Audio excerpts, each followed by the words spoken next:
छेड़ा, अगर हमें छेड़ा तो सीना फाड़ देंगे हम। लोग तो मुर्दा गाड़ते हैं, ए बुआ सुन, लोग तो मुर्दा गाड़ते हैं, लेकिन जिंदा गाड़ देंगे हम, जिंदा गाड़ देंगे।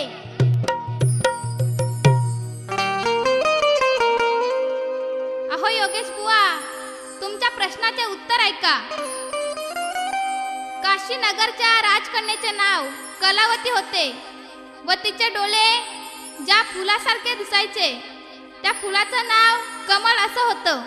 हेच तुमच्या प्रश्नाचं खरं उत्तर आहे। योगेश जाधव बुवा, तुम्ही म्हणताय साडी ना चोली झाली ही ओली तरी चालताना ठुमकते आणि घागर पाझरते। तर आता मी काय म्हणते ते ऐका। अरे अरे काल्या तू हलकट मेल्या, अरे अरे काल्या तू हलकट मेल्या, नको बघू तू खालीवर, माझी पाझरलेली ही घागर